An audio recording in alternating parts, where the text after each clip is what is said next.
Bonsoir, très heureux de vous retrouver pour ce nouveau magazine des rédactions de France 3. Une fois par mois, vous le savez maintenant, nous vous proposons une heure d'enquête et de reportage au cœur de notre région. Alors si nous nous trouvons ici, sur les hauteurs de Marseille, c'est que nous avons décidé de consacrer cette émission à la délinquance dans la cité phocéenne. Depuis le début de l'année, les vols à l'arraché se multiplient, les cambriolages et les règlements de compte sont en hausse. Mis bout à bout, ces récents événements donnent une image très négative de Marseille. Alors, quelle réponse apporter à l'augmentation de cette délinquance? Comment les Marseillais vivent-ils au jour le jour cette situation? Nous allons tenter avec 3 reportages de décrypter les mécanismes de cette violence.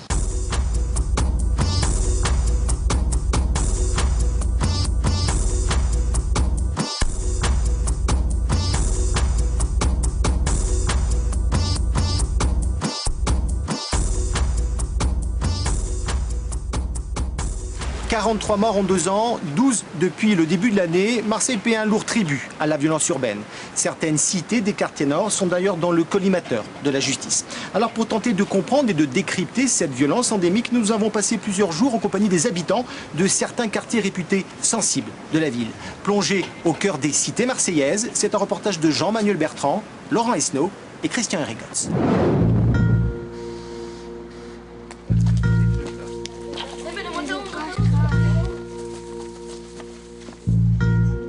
Cité Bassins, un quartier à l'abandon, coincé entre une autoroute et une voie ferrée. 800 habitants, pour la plupart sans emploi, vivent ici dans des logements délabrés.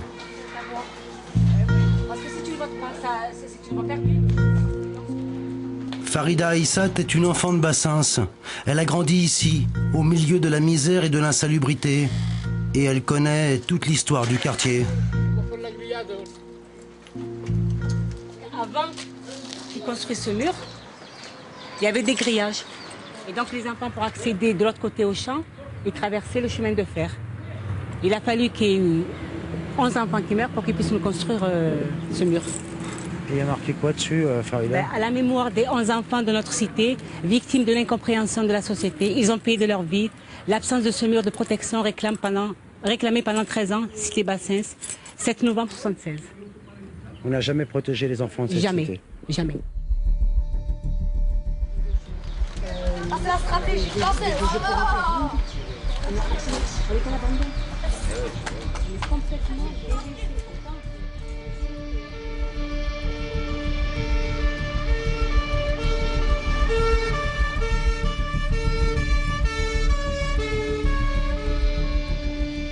Ce qui étaient nos fondamentaux, ce qui sont nos racines, ce qui sont nos valeurs, ont plus ou moins disparu.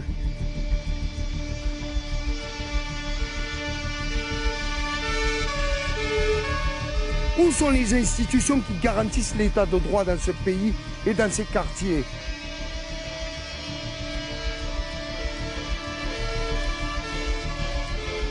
Là, on se dit qu'on est dans un échec.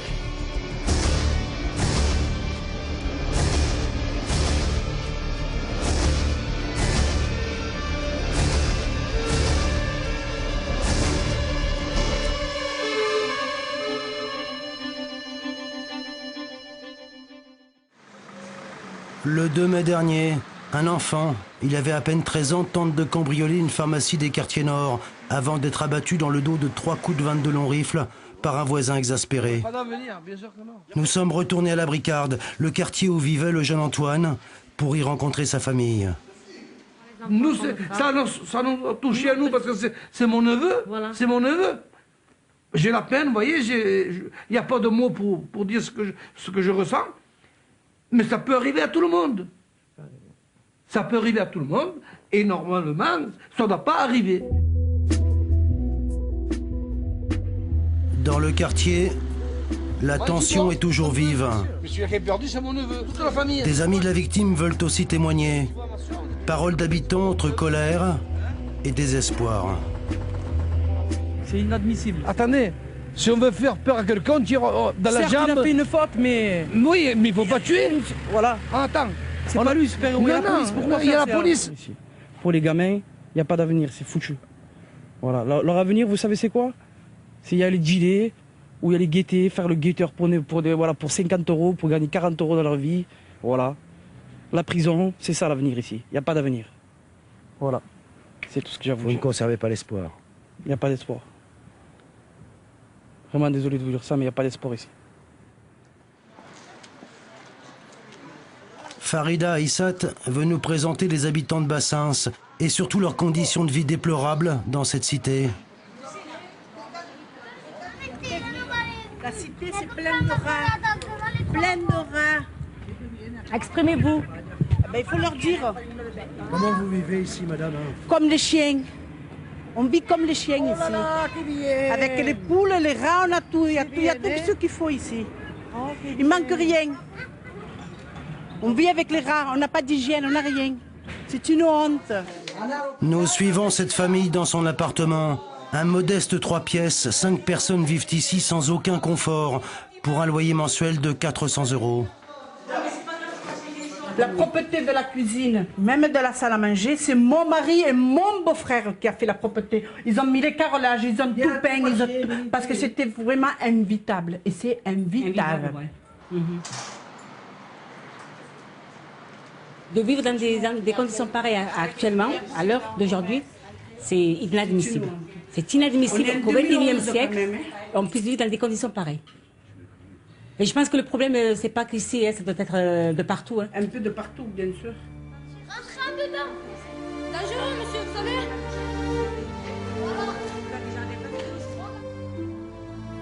Dans les quartiers nord de Marseille, le sentiment d'abandon n'explique pas tout. Le malaise est plus profond. Le taux de chômage avoisine parfois les 50% dans certaines cités. Une famille sur 3 est monoparentale.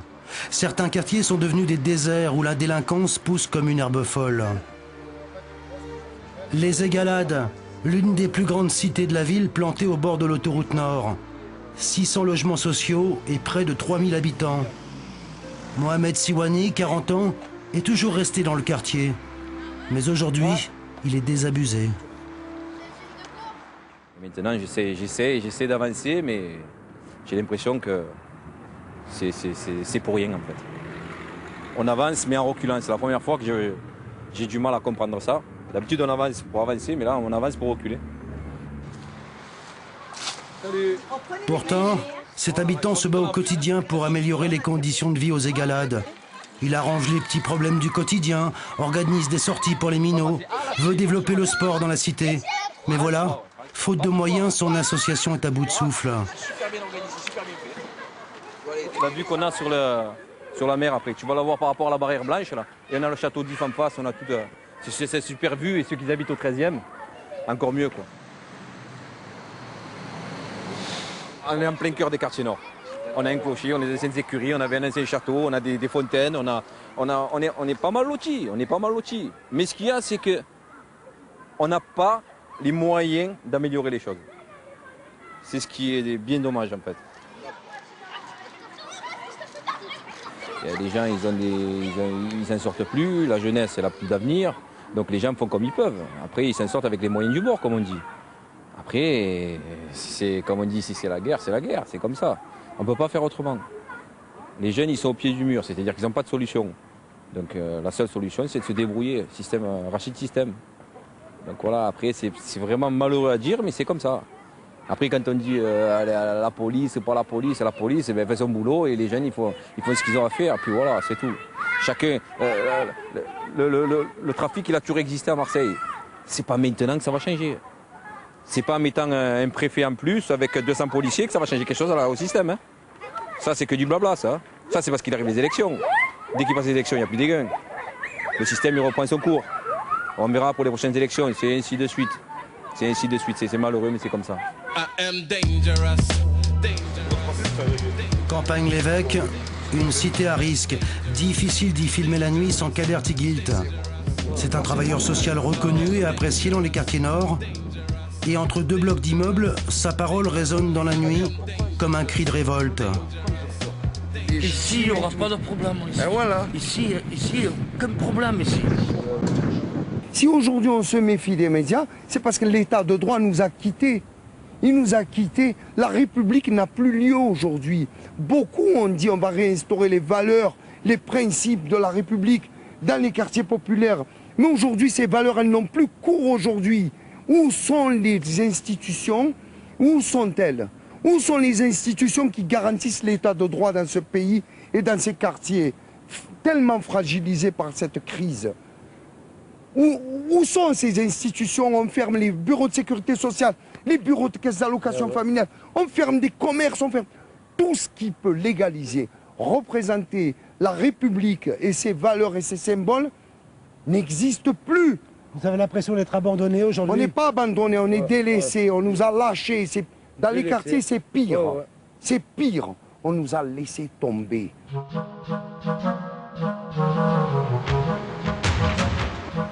Moi, la première, il n'y a même pas un an, je me suis fait arracher le collier au Dôme, à côté du Dôme, là. Donc, on n'ose plus prendre de papier, on n'ose plus prendre ni carte bleue, plus rien, ni sac, ni bijoux, ni rien. C'est infernal, quoi. Un sentiment d'abandon partagé aussi par les victimes de cette violence. Une réunion d'habitants dans un comité d'intérêt de quartier. La salle est pleine, beaucoup de retraités. Ce soir-là, il est encore question d'insécurité. On appelle la police au moins 2-3 fois par jour, et la nuit. Eh bien, on nous répond, il n'y a personne. Et tous ces gens-là ont été agressés, cassés, cambriolés et tout. Caillassés. Et alors là, caillassés. À la table, la présidente des CIQ de Marseille et 2 policiers dont le commissaire principal des quartiers nord qui semblent impuissants devant l'exaspération des habitants. Nous sommes plus nombreux, nous les honnêtes gens, que ces petits voyous. En étant plus nombreux, si on était plus solidaires, on arriverait à ce que eux soient vraiment hors la loi et que la peur change de camp. C'est pas nous qui devons avoir peur. C'est eux, parce que eux ne suivent pas le droit chemin. Lorsque Monique dit sur 1000, il y en a 10 qui l'emmerdent, c'est pas vrai. Elle est gentille, elle ne veut pas dire qu'il y en a plus que ça, parce que les bandes, c'est beaucoup plus que ça. Et les jeunes à qui on file 50 € pour faire le guet, pour vendre de la drogue, ne vous inquiétez pas, ils n'auront pas envie ni d'aller à l'école, ni d'aller travailler. Donc je crois qu'à un moment donné, il faut arrêter de parler et de faire de l'angélisme. Monique Cordier a tiré plusieurs fois la sonnette d'alarme auprès des autorités, jusqu'au ministère de l'Intérieur. Moi, je comprends très bien que les gens ont l'impression qu'ils ne sont pas écoutés, qu'ils ne sont pas entendus, et que leur détresse n'est pas prise en compte. On parle beaucoup des voleurs, on parle beaucoup du fait que les pauvres, ils sont d'un milieu social défavorisé, d'une catégorie, je ne sais pas comment, famille monoparentale, tout ce que vous voulez. On a vécu aussi la miséricorde et l'excuse de la délinquance en disant que c'était un fait social. Or, beaucoup de gens vous diront, moi je suis issu d'un milieu modeste, ma mère était veuve, et c'est pas pour ça que je suis devenu délinquant. Donc il faut arrêter. Et les gens ont besoin qu'on change de parole et qu'on dise qu'on n'excuse pas ce qui est intolérable. Nous avons voulu en savoir plus sur le quotidien des habitants. Certains n'ont pas accepté d'être filmés à cette réunion par crainte de représailles dans leur quartier. Rendez-vous est pris le lendemain dans leur résidence, enclavée au cœur d'une cité sensible. Un retraité témoigne, son appartement est criblé d'impacts. 4 balles de carabine tirées depuis la cité voisine. En voilà un, en voilà 2, en voilà 3, et le 4e est en bas là. On m'a téléphoné pour me dire que la balistique allait venir vérifier d'où venaient les projectiles, et puis je les attends toujours. Des habitants apeurés. Ils préfèrent se cacher pour raconter les violences quotidiennes dont ils sont victimes. Eh bien, nous vivons avec l'angoisse. Nous n'osons plus sortir de la peur d'être caillassés de pierre. Les voitures sont vandalisées, les appartements cambriolés sans arrêt. Nous vivons on n'arrive plus à se reposer. On est obligé de vivre les fenêtres fermées, de peur d'avoir les vitres cassées. Je vis cloîtré, moi qui aime le soleil et la lumière. Et voilà, et je me méfie surtout, il faut être vigilant. Du point de vue, la nuit je ferme tout avec des cadenas, voilà un cadenas qui est là par là. Et voilà. Et j'évite de sortir l'après-midi et le soir. Au début ça allait, mais alors maintenant c'est impossible. Voilà, il ne reste plus qu'à démolir ce bâtiment parce qu'il n'y a que ça qui nous sauvera un peu. À peine l'interview achevée, nous sommes repérés par ce guetteur posté dans l'immeuble en face. Les premières insultes fusent alors des balcons. Au rez-de-chaussée, un groupe de jeunes attend notre sortie. Un guet-apens selon les résidents, qui décident alors d'appeler la police. Bon, on est dans la résidence, à l'intérieur de la résidence, on t'attend sur place pour faire sortir les journalistes avec nous. Attends, passe-moi. Pour information, on est encore caillassé, hein, donc on commence à nous caillasser à l'intérieur de la résidence. Ouais, donc c'est une égrouille, cagoulé, pas de t-shirt, avec un survêtement bleu autour de la tête. Un quart d'heure plus tard, 3 fonctionnaires de la BAC Nord, la brigade anticriminalité, nous attendent dans le hall de l'immeuble. Il faut alors évacuer rapidement les lieux, sous une pluie de projectiles et d'injures qui redouble de violence.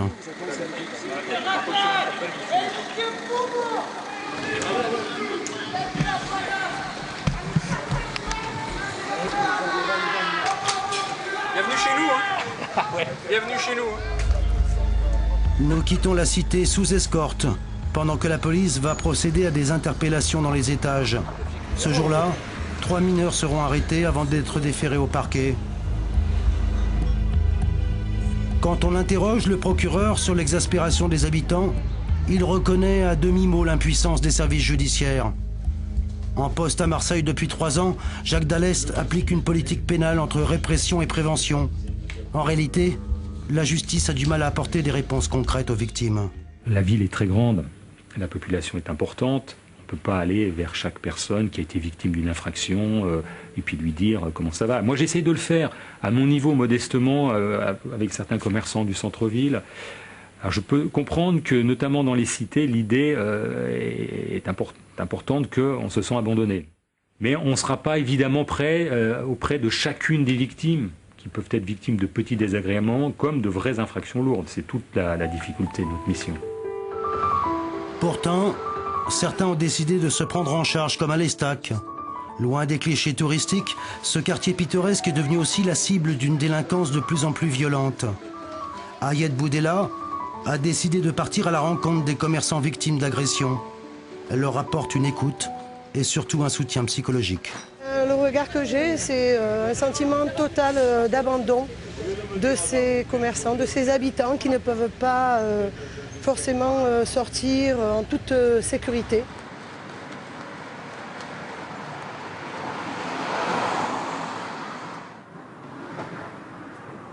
Bonjour Aliette. Comment vas-tu? Ça va et toi? Ça va mieux. Ça va mieux? Oui. Bon. Oui, oui. Donc un soir, à 7h moins le quart, 2 hommes sont rentrés avec cagoule et casque de moto, visière baissée. Et ils m'ont dit, ne t'inquiète pas, c'est la police, n'aie pas peur. Bon, tout de suite, j'ai pas trop compris. Au départ, je pensais que c'était des clients. Et je lui ai demandé de lever son casque. Et il m'a dit, baisse le rideau, dépêche-toi. Donc ils ont tiré le rideau. Ils étaient 2. Il y en a un qui a baissé le rideau, l'autre qui arrêtait pas de me crier dessus. Et ils ont sorti leurs 2 gros sacs vides. Ils ont rempli tout mon stock. Ils ont rempli, ils sont partis avec tout mon stock de lunettes. Donc toi, tu es restée assise ou Et je suis restée bête. C'est très très inquiétant. Effectivement, les commerçants aujourd'hui se sentent totalement démunis et me parlent souvent du fait de vouloir s'armer. Certains commerces parlent de s'armer pour se faire justice eux-mêmes. Donc nous, au sein de la Fédération des commerçants, on les en dissuade en disant qu'on n'avait pas le droit, en leur expliquant qu'on n'a pas le droit de se faire justice soi-même, que la loi est là pour les réguler. Malheureusement, je les comprends. Conséquence, dans les comités d'intérêt de quartier, la tension monte souvent d'un cran. J'ai 74 ans, j'ai travaillé pendant 44 ans, on a mis un peu d'argent de côté et on nous le vole. Alors moi j'ai décidé de me défendre, parce que la vie c'est un combat. Si on se laisse faire, ça ne va pas. J'aimerais savoir, si tant est que ce soit possible, quel est le programme que le nouveau préfet nous propose à partir d'aujourd'hui pour essayer de juguler un petit peu tous ces problèmes qui deviennent relativement lourds et très désagréables. Jusqu'au moment où la population de Saint-Just se défendra elle-même et là, il y aura des choses très, très, très, très graves. Je ne veux pas vivre le Far West. Je ne veux pas vivre la République de la loi du talion. On est obligé. Non, monsieur. Non, monsieur. Parce qu'à partir de ce moment-là, nous ne sommes plus des êtres humains, nous sommes des animaux. Nous arrivons à...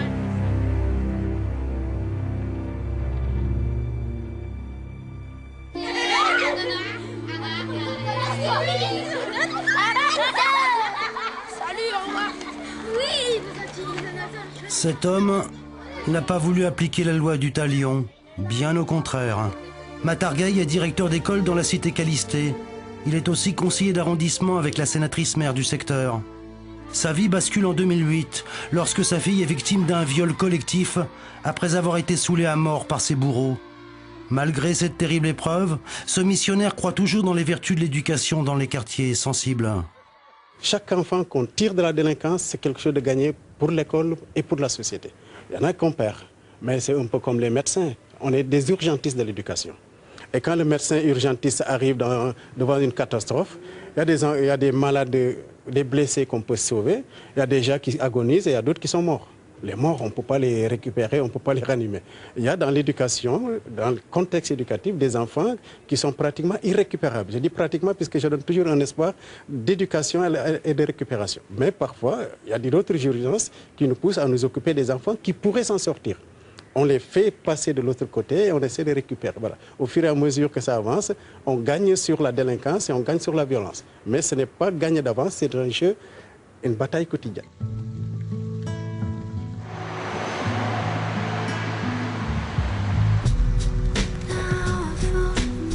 Aux Égalades, on croit aussi dans l'entraide sociale et le pouvoir de l'éducation. On perçoit ici un lien très fort, une vraie solidarité entre les générations. On retrouve Mohamed Siwani. C'est un missionnaire lui aussi. Avec son association, il se bat pour que les habitants se sentent bien dans la cité. Il réussit à faire l'interface entre les élus, l'office HLM et les habitants. Les Égalades, c'est un peu comme un village avec ses boutiques et sa grande place au pied des barres d'immeubles. Voilà, l'avantage qu'on a, c'est que par rapport aux personnes âgées, c'est qu'on a quand même la poste à disposition, la pharmacie, une boucherie, une boulangerie, une esthéticienne, un coiffeur, une alimentation. Ça leur permet à eux de ne pas trop se déplacer, si elles ont du mal à se déplacer, étant donné qu'elles ont quand même un certain âge. Et c'est le gros avantage qu'elles ont, et c'est ce qui justement les fait rester ici, quoi. Pour ces bénévoles, le travail des associations sur le terrain et la présence de commerces ou d'institutions de proximité contribuent à trouver des formes de paix sociale dans ce quartier. Peut-être un début de solution. Mais nous, grâce à pas mal de jeunes ici sur le secteur, sur le quartier, qui ont évolué dans le social, qui ont évolué dans les études, qui ont montré qu'on pouvait faire autre chose, ben, ça a instauré une paix dans le quartier. Et on essaie de la perpétuer avec le temps, quoi. Il y a un respect vis-à-vis de les petits respectent les grands respectent les petits et tout le monde se respecte. Et je pense qu'aussi ça fait partie aussi de cette petite graine en plus qui fait que dans ce quartier en fait on peut se sentir bien et un certain calme qui règne. Avec son association, Farida Aissat essaie également de tirer les plus jeunes vers le haut. Son objectif, les sortir de la violence du quotidien. Ça, c'est les sorties que l'on a fait au ski avec les enfants, en partenariat. Tant qu'on ne trouve pas des solutions, pour les jeunes, ils seront livrés à eux-mêmes et ils feront n'importe quoi. Ils n'ont pas enlevé des vies. Il faut qu'on remette des médiateurs de proximité. Et tant qu'il n'y a pas des médiateurs dans ces cités, justement, qui expliquent le problème qu'ils vivent au quotidien, ben les jeunes feront autant. Les médiateurs, ils existent pourtant. Les voici. Bonjour messieurs, ça va? Ça se passe bien? Oui, ça va. On passe juste pour savoir si vous avez quelque chose à nous signaler, si tout va bien pour vous. Parce que je sais qu'à un moment, vous avez eu quelques problèmes avec des marginaux. Ah oui. Voilà. Non, il n'y a pas beaucoup de problèmes. Oui. Il n'y a rien à dire. On en dénombre une vingtaine pour quadriller l'ensemble de la ville. Ils sont payés au SMIC et leur mission s'arrête à la tombée de la nuit. Ce jour-là, la mairie nous présente une équipe de la médiation sociale. Ils sont 3 à patrouiller dans l'hypercentre de Marseille. Loin, très loin, beaucoup trop loin des quartiers nord. Pourquoi, par exemple, les médiateurs sociaux sont dans le centre-ville et pas dans les quartiers nord de Marseille où il y a des zones de non-droit, par exemple? Pourquoi ne pas rétablir le lien social là-bas? Alors la médiation sociale dans le grand centre-ville, effectivement, ça part d'une politique générale de partenariat. Vous savez, dans le cadre du Conseil local de sécurité et de prévention de la délinquance, eh bien, j'ai longtemps et souvent approché les bailleurs sociaux avec qui nous voulons travailler et qui sont aujourd'hui véritablement en demande. De toute façon, ils le voient bien. À un moment donné, il faut quand même être réaliste. Si on ne travaille pas ensemble, eh bien, on n'aura pas d'issue. Et travailler avec les bailleurs sociaux, c'est effectivement revenir sur l'occupation de l'espace public, redonner confiance. Est-ce que vous trouvez normal que dans certains lieux, dans certaines cités à Marseille, eh bien, des professionnels comme les acteurs sociaux vous disent on ne sait même plus si on peut y rentrer.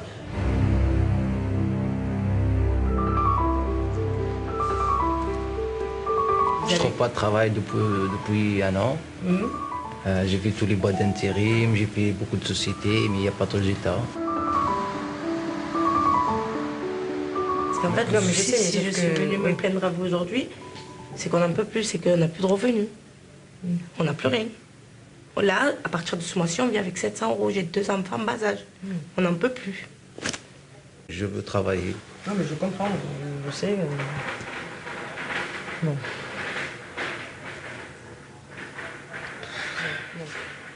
On va essayer de vous aider. Je vais essayer de vous aider au maximum, mais moi, je ne veux pas vous promettre quoi que ce soit parce que j'ai pas envie de vous mentir, quoi. Voilà. Les médiateurs ne sont pas là où on les attend. Les emplois non plus, d'ailleurs. La maire socialiste des 15e et 16e arrondissements de Marseille a grandi dans la cité Bassins. Elle connaît bien la détresse sociale des quartiers nord, qui s'invite chaque semaine dans son bureau. C'est même pas une question de logement et d'emploi, c'est surtout la misère, à quel point il y a de la misère et les gens souffrent, la souffrance des gens qui est insupportable. C'est-à-dire que tout à l'heure, j'ai reçu une dame qui est sortie de mon bureau en pleurant. Pour moi, c'est un échec, quoi, même pour moi-même. Parce qu'une dame qui a 4 enfants, dont un enfant de 9 mois, et qui dort dans un T2 avec ses enfants, qui est seule pour les élever, et alors qu'elle peut pas donner... Enfin, elle vit avec des rats qui mangent toute la nourriture du lait du bébé. C'est sûr que moi, en tant que mère de famille, j'ai du mal à l'accepter, quoi. Je ne peux pas accepter ça. Et qu'on soit au XXIe siècle, aujourd'hui, dans un pays libre, un pays comme la France, et d'avoir encore ce genre, je dirais que pour moi, c'est le tiers-monde, quoi. On est dans le tiers-monde à certains moments. Ça, c'est quelque chose qui est très difficile à vivre et à supporter. Entre les sentiments d'échec ou d'abandon, les aveux d'impuissance, les discours sécuritaires ou communautaristes, Marseille souffre toujours d'un mal sournois, une insécurité sociale. Mais la pauvreté ou la misère ne suffisent pas à expliquer une violence devenue irrationnelle, aveugle et aussi brutale que la lumière qui embrase la ville. Le divorce est plus profond qu'on le pense, entre les décideurs et une grande partie des habitants. Des habitants souvent transformés en victimes et parfois en bourreaux.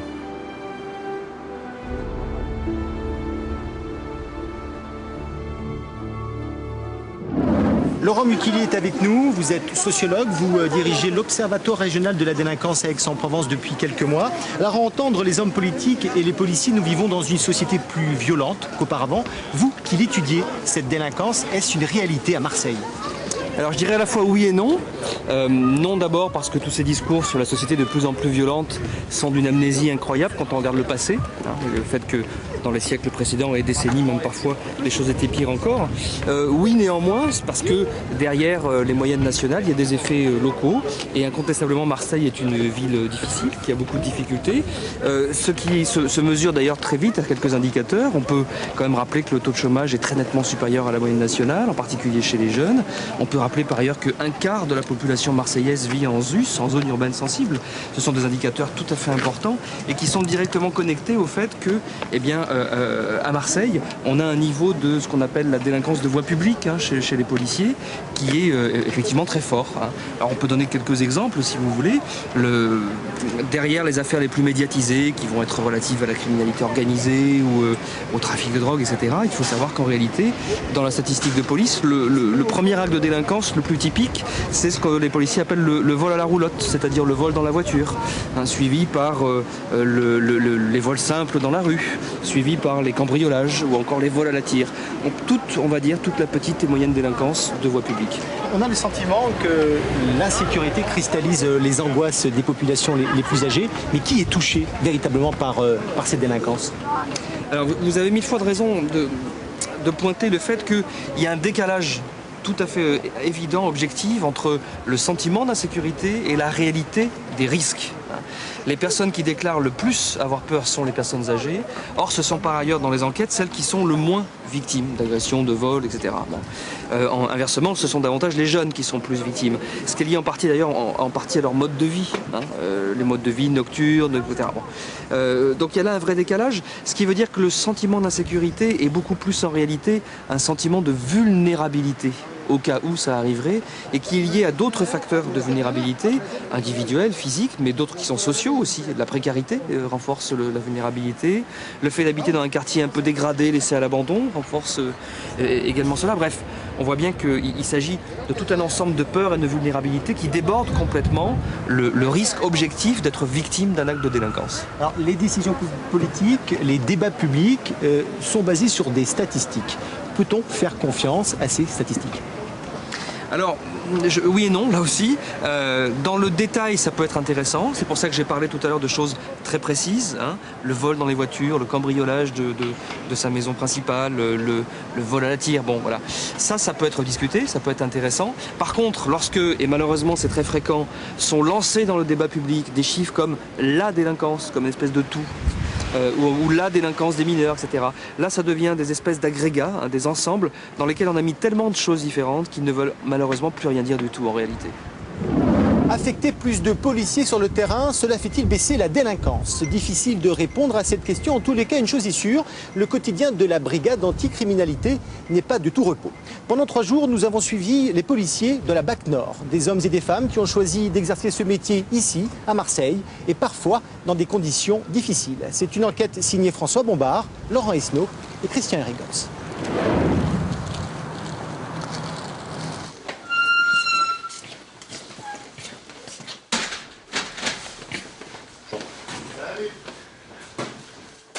Un jeudi d'octobre dans les quartiers nord de Marseille. Il est 6 h du matin, l'équipe hebdomadaire de la brigade anticriminalité prend son service. Pour le début de journée, direction la cité de la Savine. Les hommes du lieutenant Mancini doivent interpeller un jeune à son domicile. Condamné, il ne s'est jamais présenté pour purger sa peine.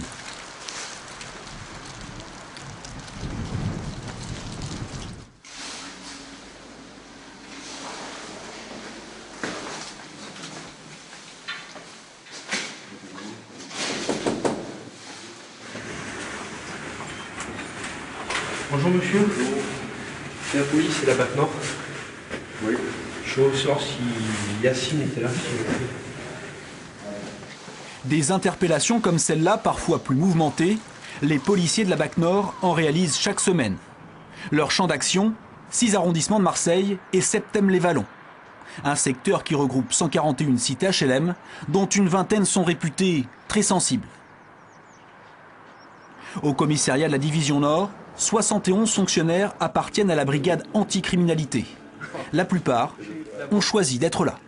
Un flic de la BAC à Marseille aujourd'hui, c'est un policier motivé et qui traque la délinquance, la délinquance de voie publique. Quand je suis entré dans la police, c'était un service qui était dynamique, actif, qui bougeait, diversifié par rapport à tout ce qui est intervention. Je fais essentiellement du flagrant délit. Et c'est ce qui m'intéressait, d'être sur le terrain, d'être au contact de la population et d'arrêter les voyous. Ce qui me plaît, c'est l'adrénaline qu'on a au quotidien. On ne sait pas sur quoi on va tomber. Dès qu'on sort, on ne sait pas quelle mission, sur quelle mission. Ça va être une flagrant délit, ça va être une réquisition de notre PC radio. Sur leur principal terrain d'intervention, les délinquants, eux, se tiennent prêts, à leur manière, à faire face aux hommes de la BAC. Lorsque moi j'arrive, je ne puisse pas les interpeller. Si tu veux, l'acheteur vient ici, donc il est filtré en bas pour voir que ce ne soit pas un policier. Il vient ici et la transaction, elle se fait comme ça. Donc, c'est qu'il a dit, moi je les ai fait évacuer, ils les remettent systématiquement. Donc, on va les faire enlever, on va le signaler au bailleur social, de manière à ce qu'il puisse prendre les dispositions et les faire évacuer de nouveau pour la sécurité des habitants. Non loin des cités, jour de départ vers l'Afrique du Nord. Manu, depuis 10 ans à Marseille, est là avec son équipe pour contrôler les véhicules. Nous, on est la BAC Port, c'est-à-dire qu'on vient régulièrement sur le port, on contrôle tous les véhicules en partant, ce soit pour l'Algérie ou la Tunisie. Savoir tout ce qui est véhicule, c'est-à-dire savoir essentiellement si c'est des véhicules maquillés, véhicules qui ont été volés, qui ont été remaquillés ou refrappés, ou alors tout ce qui se transporte, scooters volés, pièces de scooter, pièces de voiture, voilà. Donc on fait essentiellement ça. Mais après, ils passent quand même au service PAF et il y a les douanes également. Vous pouvez me passer un véhicule ? Le service d'archives est indisponible. Bon, pas d'archives. Sans vérification des fichiers informatiques, impossible de contrôler conducteurs et véhicules. Non, pas d'archives. La BAC quitte le port pour repartir en patrouille à la recherche du flagrant délit, l'objectif de tout policier de brigade anticriminalité. Dans les rues de Marseille, Jérôme, ancien de la BAC Nuit, ne relâche jamais son attention. Ça fait 10 ans que je suis dans la police, donc on le développe petit à petit avec les années et on le garde même sans faire exprès. C'est un peu une déformation professionnelle, quoi. On reste sur le qui-vive tout le temps. Sur place, sur ma porte. Quartier de Frévalon dans le 13e arrondissement, il est 11 h. Le trafic de cannabis a déjà débuté. Le dealer aura tout juste le temps de disparaître dans les escaliers.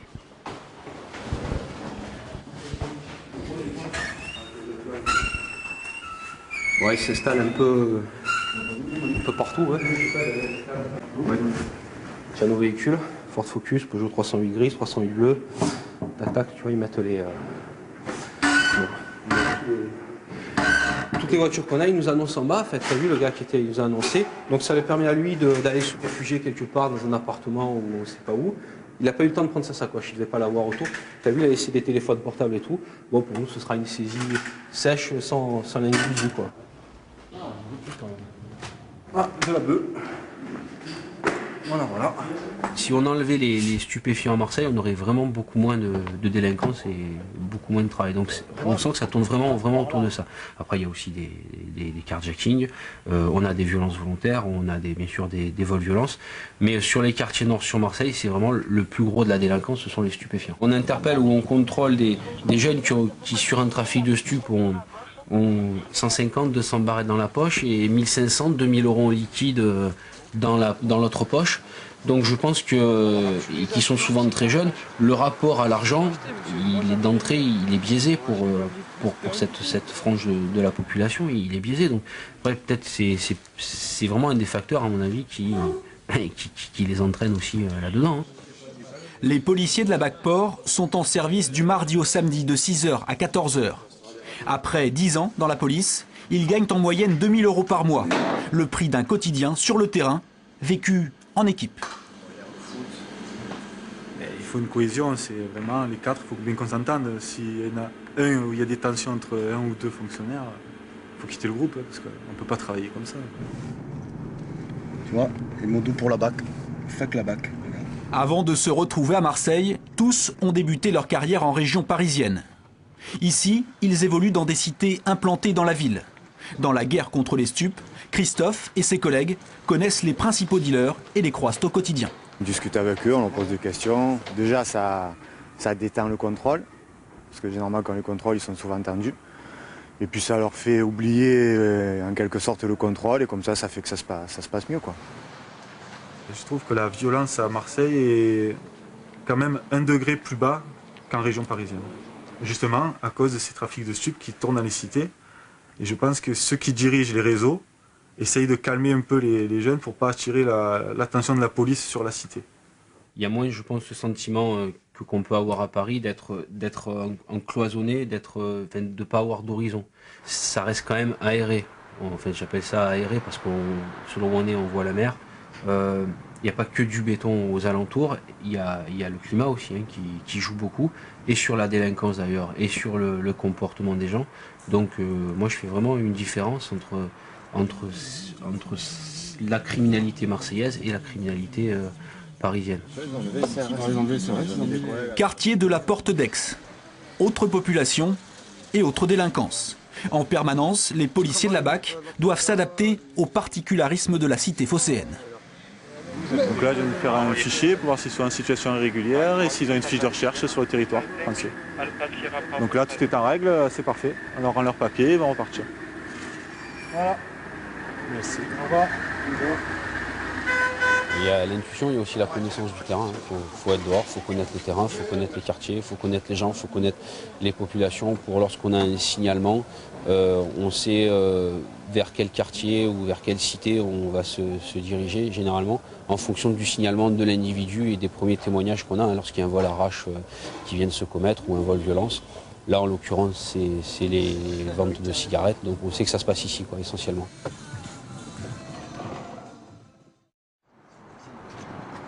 Avec l'arrivée du nouveau préfet de police, l'exécution des peines est devenue une priorité.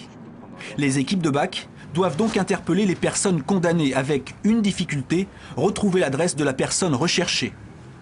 Ce matin-là, après un premier échec dans le quartier de Saint-Just, la BAC-Port se rend dans le 13e arrondissement, cité de la Renaude.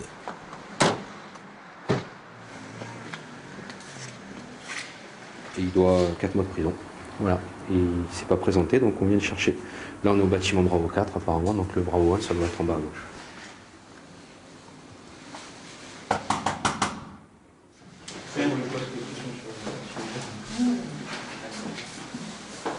Ouais, il faut être rapide, donc les voisins se mettent au courant de notre présence et qu'ils commencent à balancer des pierres, des pots de yaourt, des fruits et tout ce qu'ils ont dans leur salon.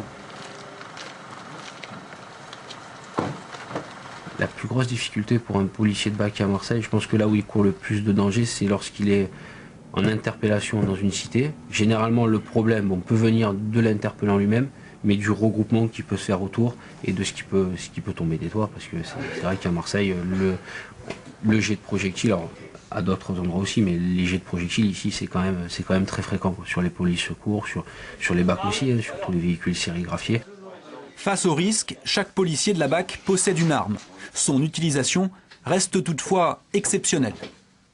L'arme, là, oui, mais bon, on ne tire pas tous les jours, c'est pas le Far West.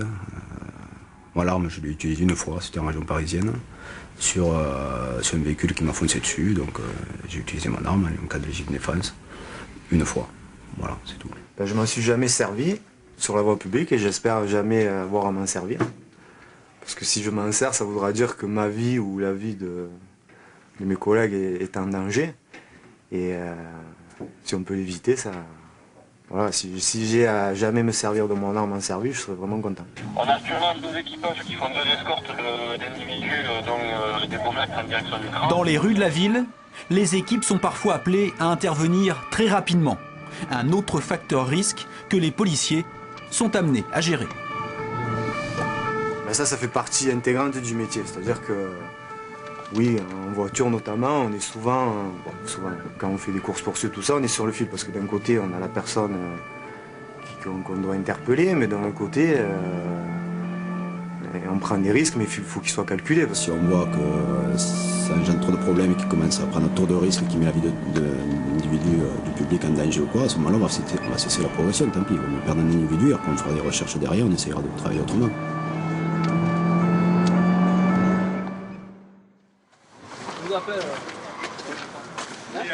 Mobilisés sur une expulsion citée Félix Piat dans le 3e arrondissement, les hommes de la BAC peuvent aussi être confrontés au quotidien difficile des familles de Marseille.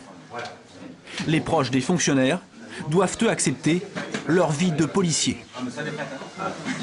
Quand j'arrive chez moi, je ne parle pas encore de ma journée de police à ma famille ou à ma femme. Sinon déjà de une, elle ne comprendrait pas. Et de deux, je ne peux pas lui expliquer tout ce qui se passe dans la journée. Parce qu'elle ne dormirait pas non plus. Donc on ne peut pas tout raconter. C'est difficile parce qu'il y a plein de clichés, les gens s'imaginent des tas de choses. On connaît des cow-boys, qu'on fait ce qu'on veut, alors que c'est pas du tout le cas. Après on a beau leur expliquer, beaucoup de personnes restent cantonnées dans leurs idées, et puis ça change rien. Donc après, bon, voilà.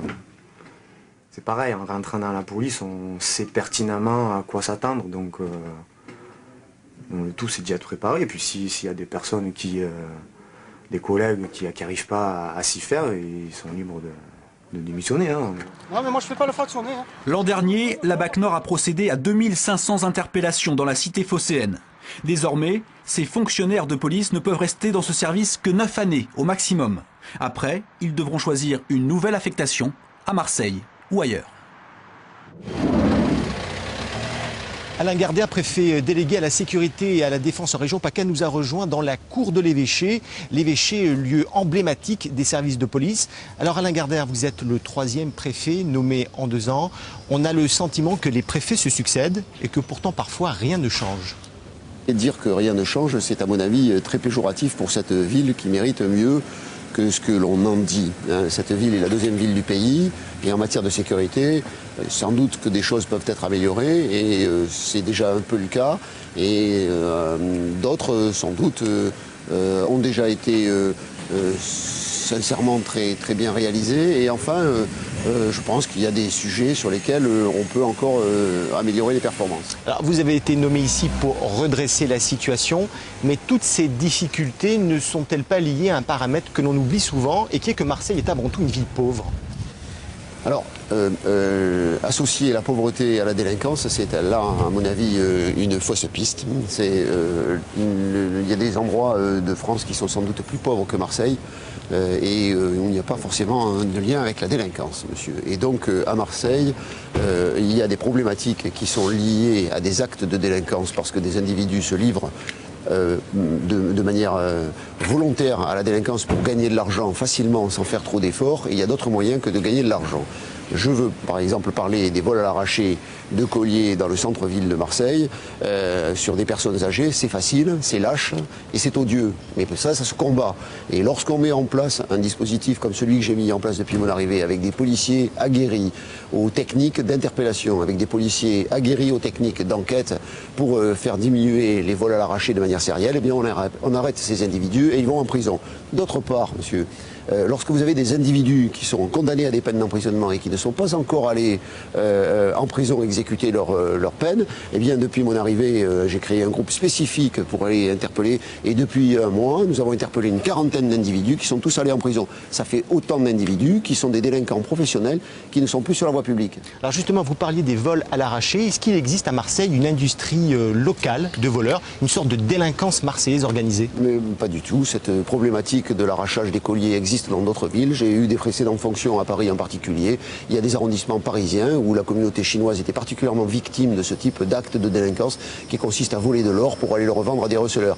Alors on fait un double travail. On travaille d'abord sur les arrachages, sur les arracheurs, on les interpelle. Ensuite, on les présente à la justice et on travaille sur les receleurs parce qu'il ne peut pas y avoir de vol s'il n'y a pas de receleurs. Et donc ce double travail finira par payer, en tout cas finit déjà par payer parce qu'au mois de septembre et au mois d'octobre, nous avons déjà enregistré quasiment un arrêt absolu du nombre des arrachages dans l'hypercentre de Marseille.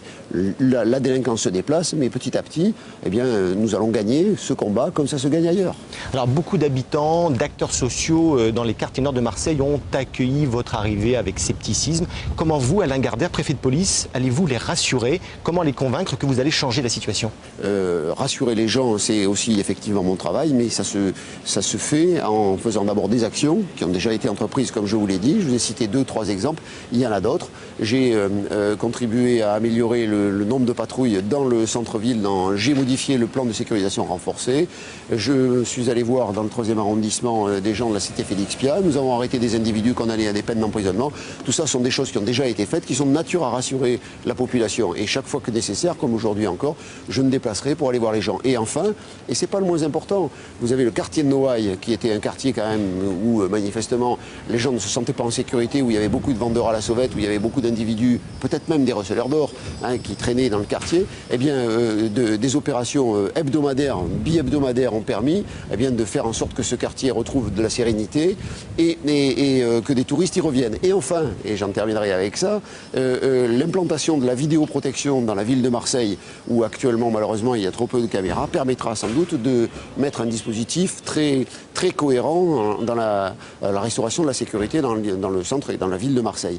Et ça, c'est un combat permanent. J'ai fait cibler 25 cités particulièrement emblématiques dans la lutte contre les stupéfiants et tous les jours, eh bien, il y a des trafiquants qui sont arrêtés ou des revendeurs de drogue. Voilà. Donc en 8 semaines, j'ai déjà fait un petit peu de travail. Je l'expliquerai et je peux l'expliquer de manière différente.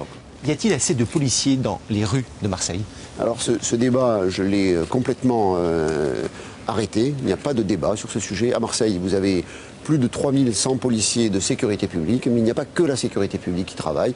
Il y a aussi 2 compagnies de CRS qui sont tous les jours en sécurisation dans Marseille. Ça fait encore 200 ou 250 policiers de plus. Vous avez la police aux frontières qui tous les jours apporte sa contribution à la lutte contre la délinquance à Marseille, les filières d'immigration, l'immigration clandestine. Vous avez enfin la police judiciaire qui travaille tous les jours dans Marseille dans la lutte contre les vols à main armée, la lutte contre les stupéfiants. Donc il y a largement plus de 3500 policiers dans Marseille et ce débat est définitivement clos, d'autant que le ministre a annoncé une arrivée de 166 fonctionnaires qui sont arrivés désormais et il n'y a plus de débat sur le nombre de policiers à Marseille. Même un de vos confrères, le journal du dimanche, a dit que Marseille avait le 2e ratio du nombre de policiers par habitant après Paris. À Marseille, la délinquance de rue est très forte. Les vols à l'arraché de bijoux en or insécurisent les habitants et s'ajoutent à toutes les autres formes de criminalité. Il se produit ici 26 agressions de ce type par jour. Une de nos équipes a enquêté sur la vente et le rachat de l'or dans ces boutiques marseillaises qui ont ouvert leurs portes depuis plusieurs années. C'est une enquête signée Louis Aubert et Emmanuel Zini. Mais j'ai pas eu l'idée qu'il s'était caché dans le recoin. On est arrivé par derrière, on m'a arraché la chaîne avec les médailles. Il m'a tiré sur le collier, j'étais même marqué. Le temps que je réalise, il était déjà parti. Ça a été un drôle de moment. J'ai pleuré pendant plusieurs jours, croyez-moi. L'envolée du cours de l'or a donné la fièvre aux arracheurs de colliers. En 5 ans, le prix du métal jaune a quadruplé. Un collier volé, c'est en moyenne 250 €. Résultat, au début de l'été, à Marseille, on comptait jusqu'à 26 agressions par jour. Cité Saint-Dominique, un ensemble de Marseille, 6 victimes, dans le même immeuble, en 8 mois. Christian Tachon est octogénaire. Il habite ici depuis 20 ans. Il s'est fait agresser devant son garage. Quand il est arrivé, on s'est battu. Corps à corps, il me tirait, je le tirais, il m'arrachait le collier, j'essayais de le maintenir, je le tenais à moitié dans ma main, à moitié dans... Et en se tournant, on est tombés tous les deux à terre, on est tombé à terre, il m'a tiré sur le collier, j'étais même marqué. Il a pris mon collier dans sa main comme ça, il l'a mis dans la poche, et plus personne, comme si rien n'était, c'est tout à fait normal, c'est normal, voilà. Micheline est une voisine de palier. Cet été, elle promène son chien, un voleur lui arrache son collier, accroché au collier, l'alliance de sa grand-mère. Ah, c'est terrible, on ne peut pas expliquer. C'est quelque chose, on arrive par derrière, on vous arrache. Après, j'ai eu peur pendant quelques jours, j'avais peur de sortir, j'avais peur de me faire agresser, j'avais l'impression que quelqu'un allait arriver par derrière et voilà. C'est terrible, comme on ne peut pas expliquer ce qu'on ressent. Il faut vraiment le vivre pour s'apercevoir de ce qu'on peut ressentir. Colliers, boucles d'oreilles, bracelets cassés, une partie de leur volée était probablement rachetée dans des boutiques peu regardantes, comme celle-ci au centre-ville.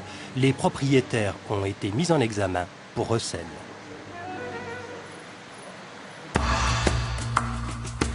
À Marseille, depuis la crise, les boutiques de rachat d'or ont poussé comme des champignons.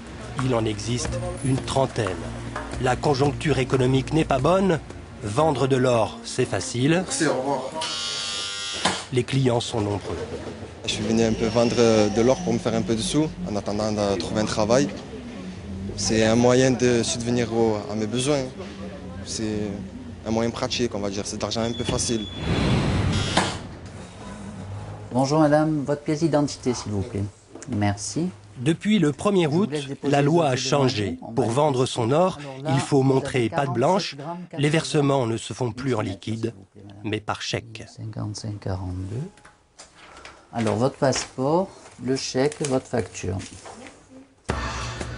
Mais la nouvelle règle est-elle appliquée partout? Nous avons vérifié avec une caméra cachée dans plusieurs boutiques spécialisées en rachat d'or. Bonjour. Merci. 22 € net le gramme. Là, je vous fais un chèque, si ça vous convient, de 179,08 €. D'accord. Net pour vous. Il vous faut quoi? Une pièce d'identité. D'accord. Et en liquide, c'est pas possible. C'est interdit. C'est interdit. Oui, c'est interdit. C'est strictement interdit.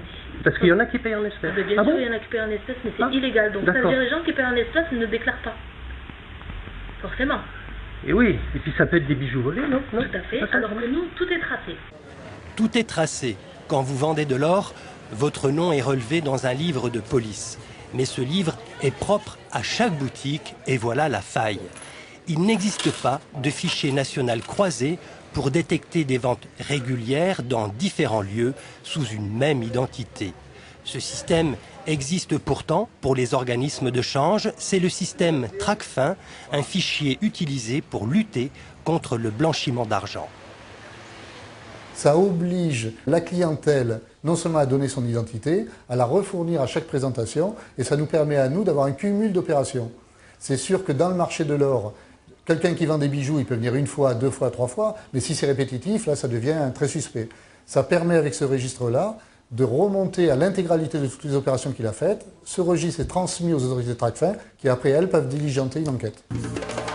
Il est difficile de savoir avec précision quelle quantité d'or volé est proposée chaque jour. Une estimation cependant, sur 70 clients, 2 ou 3 ne souhaitent pas décliner leur identité. Certains, bon, c'est vrai qu'ils se présentent malgré tout, mais bon, ils ne veulent pas laisser leurs coordonnées. Des fois, ils n'ont pas de compte. Ils veulent être réglés en espèces. Bon, nous, on ne rentre pas dans on peut pas rentrer dans ce famille. Ah, ils viennent, ils ont peur de rien, ils viennent quand même alors. Pourquoi ils se gêneraient? Il y en a, hein, c'est toujours pareil, un marché parallèle, bon. C'est vrai qu'il y a certainement des bijoux volés, des bijoux arrachés, c'est certain, mais je ne pense pas qu'il y ait une grosse proportion qui transite par ce genre d'établissement. Je pense que la plupart repartent directement, soit en Algérie, soit en Italie, mais sans passer par des officines.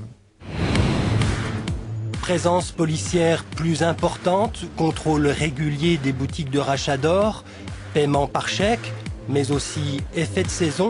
Depuis la rentrée, le nombre de vols à l'arraché a diminué. À cela s'ajoute un changement de comportement. La plupart des femmes et des personnes âgées ne sortent plus avec leur collier.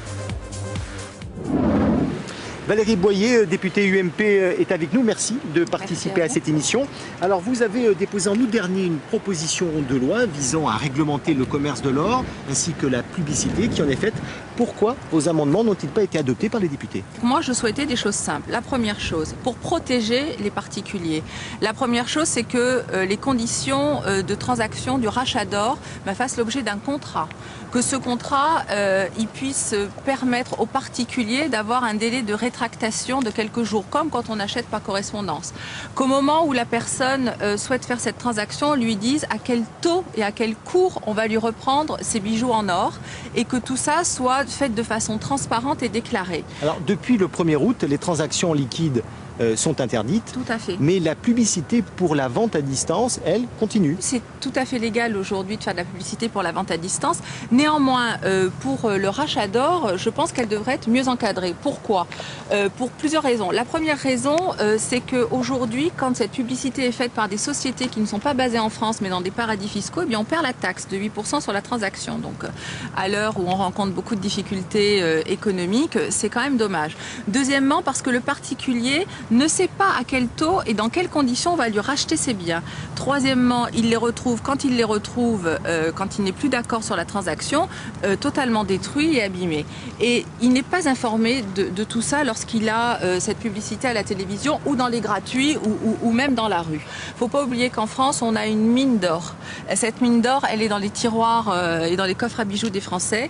À peu près 30% des bijoux ou de l'or qu'ils ont sous n'importe quelle forme n'a pas de valeur sentimentale ou affective, et ils souhaitent le transformer en liquidité, ce qui est leur droit le plus strict, et ce qui est une très bonne nouvelle parce qu'on a besoin de ces transactions, on a besoin que l'or circule. L'or, ça produit rien, donc si ça circule pas, à part une valeur sentimentale, ça apporte rien à l'économie française.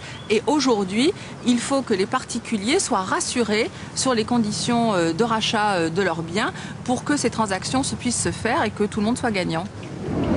Voilà, Enquête de région, c'est terminé. Merci de nous avoir suivis. Le mois prochain, l'émission sera consacrée à ces illégaux tunisiens qui ont débarqué en France via l'Italie dans les jours et les semaines qui ont suivi la révolution de Jasmin. Un grand merci à tous nos invités qui ont accepté de participer à cette émission, ainsi qu'à tous les journalistes et techniciens qui ont réalisé ces reportages, et ce parfois dans des conditions difficiles. Excellente fin de soirée à toutes et à tous sur France 3 et à très bientôt.